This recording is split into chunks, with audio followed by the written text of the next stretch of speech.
आज है हमारा सेल्स एंड मार्केटिंग का फर्स्ट सेशन, जिसमें हम पहले समझेंगे कि सेल्स क्या होता है। बेसिकली आज की इस मीटिंग में आपका क्या क्लियर होगा कि so what is a cell, psychology क्या होती है इसके पीछे। देखो, सेल्स का मतलब बेचना नहीं है। सेल्स का मतलब है किसी इंसान की प्रॉब्लम को समझकर उसे सॉल्यूशन दूसरे लगेगा कि उसने खुद फैसला लिया है और आपने उस पर दबाव नहीं डाला है। जब भी आप मुझे बेचना सोचकर किसी के पास जाते हो तो अंदर एक दबाव बन जाता है और वह दबाव सामने वाले को भी महसूस होता है। इंसान को दबाव पसंद नहीं आता, इसीलिए वो नो बोल देता है। लेकिन जब आप ये सोचकर जाते हैं मैं किसी की मदद करने आया हूँ, तब आपकी बॉडी लैंग्वेज, आपकी आवाज, आपका कॉन्फिडेंस सब कुछ बदल जाता है और सामने वाले इंसान को भी बदलाव महसूस होता है। वैल्यू नहीं दिखा पाए तो कस्टमर जरूर नहीं लेगा। टाइम सही नहीं है तो कस्टमर अभी रेडी नहीं फील करेगा। इसका मतलब हार नहीं, बस थोड़ा सा वेट करना है। अब सिंपल एंड शॉर्ट, आप लोगों को ये चीज बताना है कि आप लोगों ने अपने पिछले जो भी खरीदी है उसके पीछे आपका डिसीजन था या फिर इमोशन या फिर लॉजिक।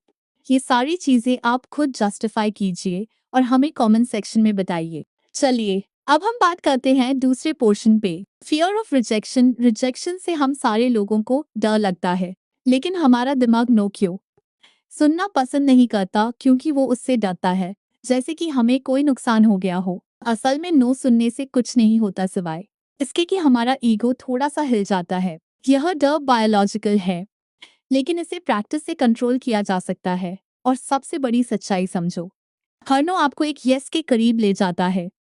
अगर आपको पता है कि 10 लोगों में से एक यस बोलता है, तो हर नो के बाद आपको खुश होना चाहिए, क्योंकि अब आप यस के और एक कदम करीब आ गए। बात करते हैं माइंडसेट टेबल। हम एक टेबल पर मैं आपको दिखाती हूँ। पुरानी सोच यानी फियर माइंडसेट, नई सोच यानी ग्रोथ माइंडसेट। पुरानी सोच, उसने मना कर दिया, मैं फेल हूँ। नई सोच, अभी उससे नीड नहीं थी, कोई बात नहीं। नेक्स्ट, पुरानी सोच, लोग क्या सोचेंगे मेरे बारे में। नई सोच, मैं तो सिर्फ हेल्प ऑफर कर रही हूँ, ये मेरा काम है, मुझे बुरा लग रहा है, मैंने कोशिश की। यही सबसे बड़ी जीत है। रिसेक्शन थेरेपी, आप सभी को अपने आप में हर दिन इम्प्रूवमेंट लाने की नीड है।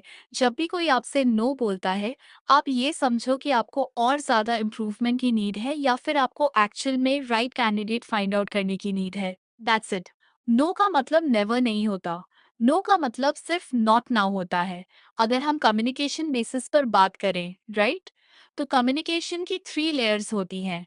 लेयर 1, टोन, आवाज में अप एंड डाउन्स में बिलीव होना चाहिए, लेकिन दबाव वाली आवाज नहीं।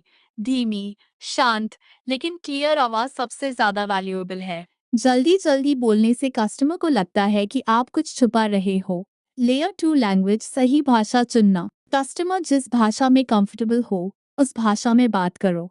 जैसे अगर कोई गांव या छोटे शहर से कस्टमर है तो उसे शुद्ध हिंदी आती है, तो आप शुद्ध हिंदी यूज करें। अगर कोई यंग ऑडियंस है तो उसे इंग्लिश आती है, जैसे कि भाई ये प्रोडक्ट आपकी प्रॉब्लम को सॉल्व कर देगा, जो सामने वाले को अपनी लगे, आपकी नहीं। लेयर 3, लिसनिंग पावर, यह बहुत जरूरी है।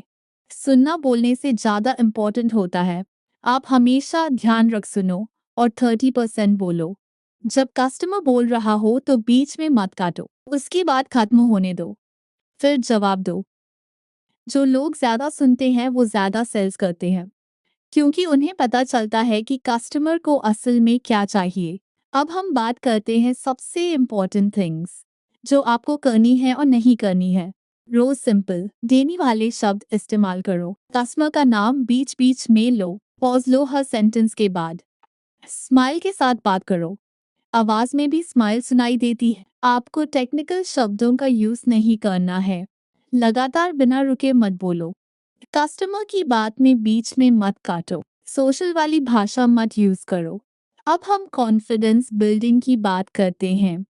कॉन्फिडेंस एक स्किल है, टैलेंट नहीं। बहुत लोग सोचते हैं कि कॉन्फिडेंस बचपन से होता है, लेकिन असल में कॉन्फिडेंस सिर्फ प्रैक्टिस से आता है।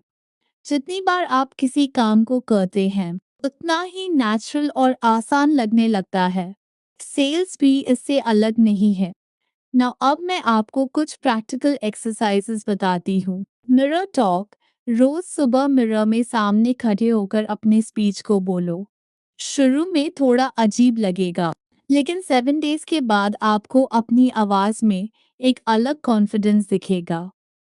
खुद की आंखों में देखकर बोलने से दिमाग ट्रेन होता है। Second, voice recording. फोन में अपनी स्पीच रिकॉर्ड करो, फिर खुद सुनो।